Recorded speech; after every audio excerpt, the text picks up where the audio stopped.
ফেসিবাদী হাসিনার খুব কাছের দুজন সহযোগী হাসানুল হক ইনু এবং রাশেদ খান মেনন, তারা মহাজোটের অংশ এবং এই হাসিনার আন্ডারে থেকে তারা যা খুশি তাই করেছে এবং হাসিনাকে যা খুশি তাই করতে উদ্বুদ্ধ করেছে।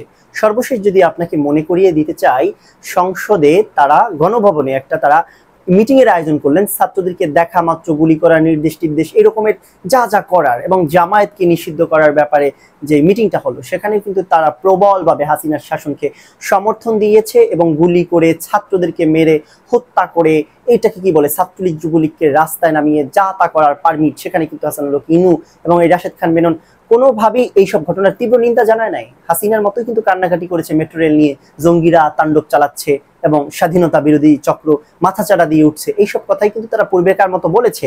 আপনারা জানেন ইনু মেননের ঘটনা, সেটা বলার কিছু নেই। হাসিনার সমস্ত প্রকার অপকর্মকে সে নির্দ্বিধায় বৈধতা দিয়েছে।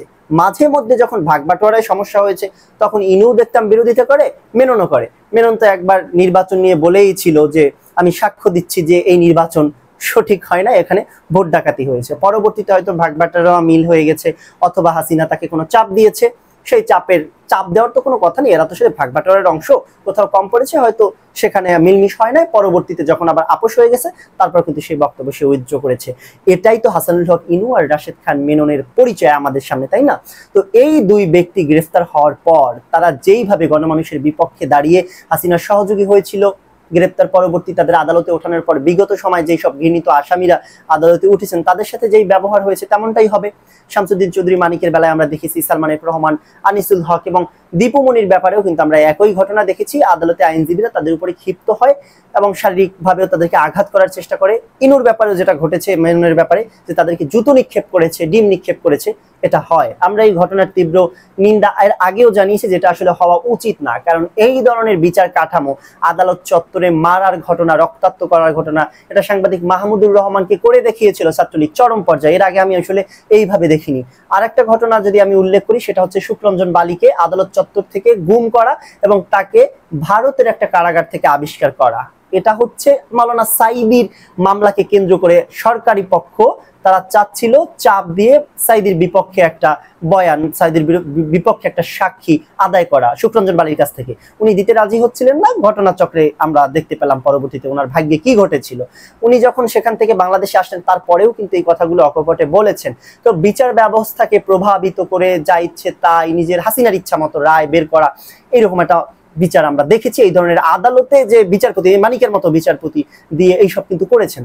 তো আমরা কিন্তু এটার এগেইনস্টে আন্দোলন করেছিলাম। এখনো যারা বিচার পেতে আসবেন তারা যত বড় অপরাধী হোক, আমরা বারবার বলছি যে তাদের উপরে এই ধরনের কোনো অমানবিক বা মব জাস্টিস টাইপ কোনো কিছু না হোক, তাদের উপরে যাতে জনগণ ক্ষুব্ধ হয়ে নিজেরা বিচার করতে গিয়ে নিজেরাই তাদের কি বলে সেই বিচারের ফলাফল জেনে তাদেরকে মারা, ইভেন কি মানে কি বলবো, তাদেরকে সাথে পেলে কি করতো, কাছে পেলে জনগণ কি করতো সেটা আসলে আমি আর বলতে চাচ্ছি না, কিন্তু এটা না হোক এটাই তো চাচ্ছি, তাই না?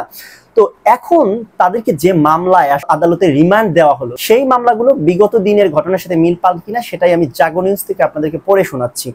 মঙ্গলবার 27 আগস্ট ঢাকার মেট্রোপলিটন ম্যাজিস্ট্রেট সাইফুর রহমান ও আলী হায়দার শুনানি শেষে তাদের রিমান্ড মঞ্জুর করেন।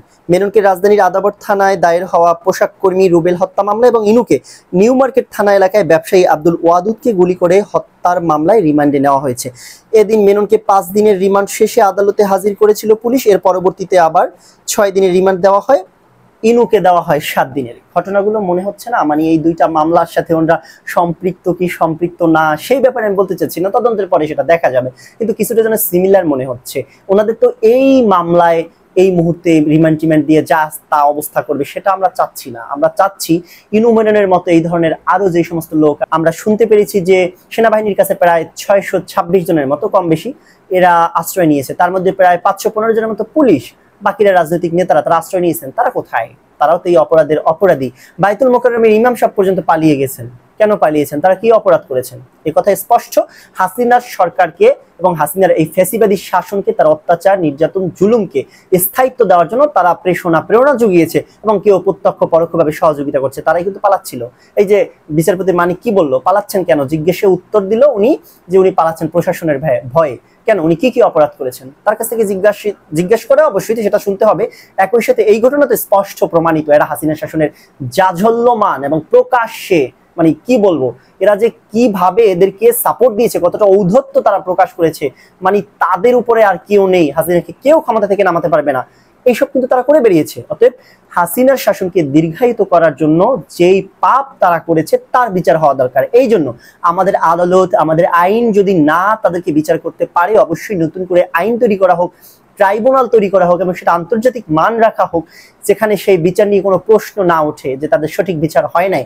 বিচারের পর তাদেরকে যে যে রকমের সাজা পায়, যাকে যতটুকু সর্বোচ্চ সাজা নিশ্চিত করা যায় সেটাই করা হোক।